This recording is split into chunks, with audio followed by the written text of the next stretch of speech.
he had. So in other words, if he had pigul intent during the first thoughts, so even in the second blood application, he's going to have, it's following the pigul intent he had on the previous application.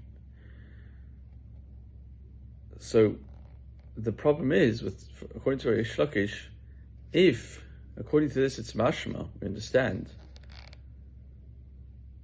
if he had pigul intent only in the second or the third, if the view of Rabbi Meir is because he's Adas Rishona, is following the previous thought, that's why pigul intent is effective also in the second and possibly the third avodah. But in this case, if he only did it in the second or the third pigul intent, why is it considered that pigul takes effect? This shows us that Rabbi Meir holds that there is pigul in a chatzi matir, and that's why Rabbi Meir says, Rabbi Meir, who's disagreeing, we've seen previously disagreeing, is because he holds pigul in a chatzi matir. Pigul takes effect. The pigul intent to consume it beyond its time takes effect in a half a permitter. In other words, the blood application that permits is half. Not all the blood application is involved, and yet pigul will take effect. You don't need all the essential blood application in order for pigul to take effect. The prohibition of pigul to take effect, consuming it beyond its time. This is not like Reish Lakish, that in Reish Lakish explained to Rabbi Meir that the reason Rabbi Meir says this is because he's following the first pigul intent. The first blood application was done pigul intent, therefore the second is also pigul intent. But here we see that's not what Rabbi Meir's opinion is based upon. Rather, Rabbi Meir's opinion is based upon the fact that he holds that a chatzi matir, even a half permitter, is already sufficient to render it pigul, offering pigul. Gemara answers, that's a question on Reish Lakish. Reish Lakish is Rabbi Shimon ben Lakish, Reish Lakish, same person, as we know. It's a question on his explanation of Rabbi Meir from yesterday's stuff as well. And we'll be talking about here, Kigon, a case, Shenishpach, Hadam, sorry. Just reading to you an explanation. Kigon, what is this talking about? Where the blood, after the first application, or the second, the blood spilled, and subsequently another bull was brought, and the Kohen Gadol slaughtered it in order to complete, in order to fill in for the blood that's been spilled. For the blood applications that are subsequent, you need more blood. Pigul b'shchita. So that second one, he had pigul intent for that second bull that was brought, due to the spilling of the blood of the first. The chad matir, that is one matir. It's a complete avodah, because that second bull is now is being offered, slaughtered, and the blood for the subsequent avodos, second and third avodos, and therefore that's a complete matir. And therefore pigul will be effective here, and there's no question of Reish Lakish.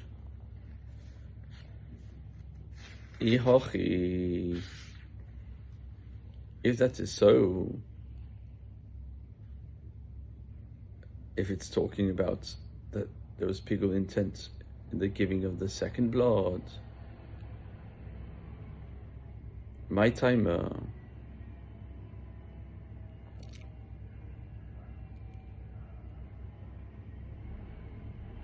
sorry, let me explain it correctly. He slaughtered it, the second bull that was brought as a result of the spilling of blood of the first. So that second bull, during the shechita, during the slaughtering of that bull, the second bull brought, that's where pigul intent was thought about by the Kohen Gadol, and therefore that is why pigul takes effect. My time or ihachi, my time, or what is the reason of the Rabbanon? Why do the rabbis, as we quote to the rabbis, in all the matir? What's the reason the rabbis? In the shchita there's only one matir, one permitter is the shchita. Why, according to them, is this bull not pigul with this thought during the shchita of the second bull that was brought as a result of the blood spilling? Amarav man chachamim. Who is the chachamim that say b'chol matir? Rabbi Eliezer, it's Rabbi Eliezer, who holds that an avoda with a chatzi matir, a service with a half matir. Rabbi Eliezer, that the avoda with a half permitter is not an avoda at all until he completes it. Ditnan is taught in the Mishnah and Adaf Kuftet Amud Aleph 109. Kometz velevona vaktoret minchat kohanim and the minchat kohen Mashiach minchat nesochim. Okay. So all these, when it comes to the frankincense, the ketoret, the incense, the mincha, the flower offering, kohanim, okay. So if one offered one of them, from one of them, a kezait, an olive bulk, not the whole amount, but an olive bulk from it, measure. B'chutz, he brought it outside of the Beis HaMikdash, chayav. So the Mishnah states that he would be liable. He's liable to lashes, to malkut, because of being ma'ale kodashim outside of the Beis HaMikdash, bringing up kodashim, offering kodashim outside the Beis HaMikdash. Rabbi Eliezer poter. Rabbi Eliezer says he's exempt. This person, ad sheyakriv et kulan, until he brings it in its completely, and not only an olive bulk, kazayit measure. So only if he brings all the komets, all the levona, all the ketoret. Again, we're talking about frankincense, all the things of the minicha. He has to bring all the komets, or all the levona, all the ketoret, the incense, and also all the mincha outside. Only then will he be liable.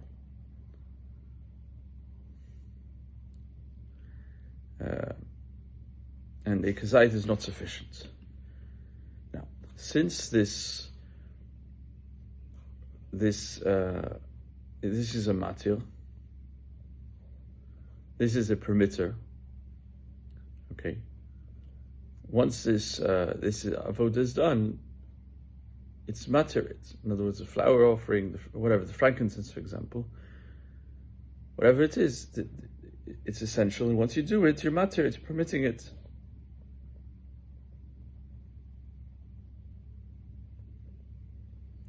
And just like Rabbi Eliezer holds there regarding bringing up outside, so too he holds here by pigul that you need to have pigul in the whole matir.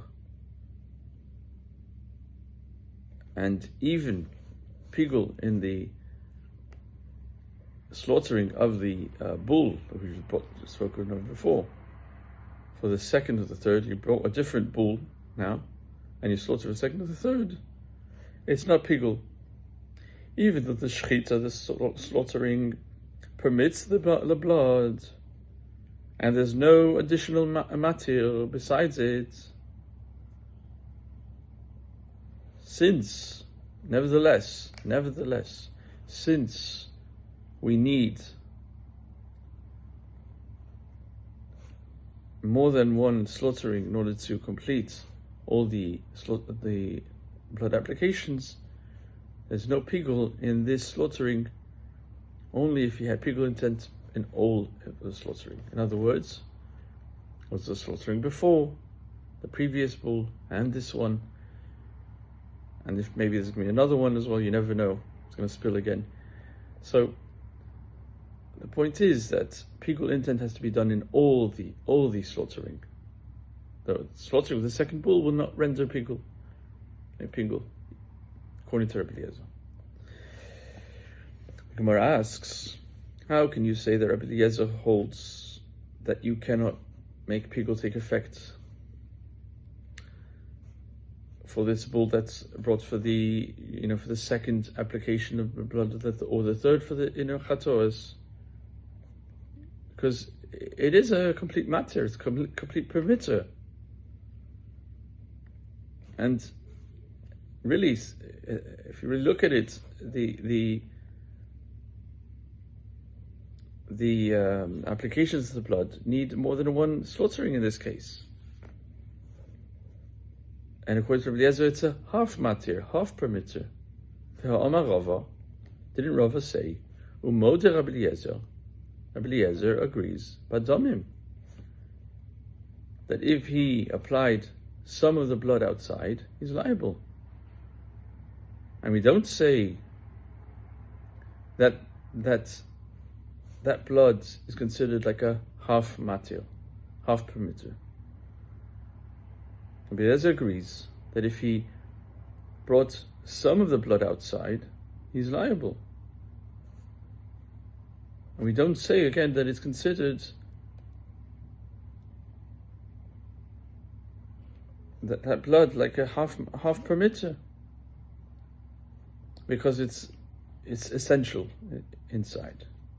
And Rava brought a proof for this. Rabbi Eliezer holds this Tanan regarding the blood that was applied inside and then spilled between the sprinkling, where he only did 3 sprinklings from the 8 that are done in the Kodesh Kodashim. When Tanakama, he brings a different bull, and he has to slaughter it. And then he has to start from the beginning. He didn't finish the kapara. Rabbi Eliezer, Rabbi Shimon Emrim, from where he stopped, he brought a different bull, no problem. He has to just continue. He doesn't have to start from the beginning. So he's already done the third, the third sprinkling, so he has to do the fourth. Every matana is important before itself, and therefore he's going to be liable even for going outside of the Azara, even for a little bit of blood. So now we have a question. If we learn pigul from the liability of bringing it outside of the Zara, the Beis Hamikdash, that it's considered a complete avoda, and you would be liable for it outside, and there is pigul. And if it's not considered a complete avoda, complete service, sacrificial service, you won't be liable for it outside because it's a half matir. According to that, even with the one blood application, the korban should become pigul. Why? Because even for one application, it wouldn't be outside, wouldn't be liable. How much more so? You'd say also it'll make pigul one application. Therefore, it's not as you've explained Rabbi Eliezer. The Chachamim following Rabbi Eliezer, you said that's why they said only if all the avodos are done with pigul intent.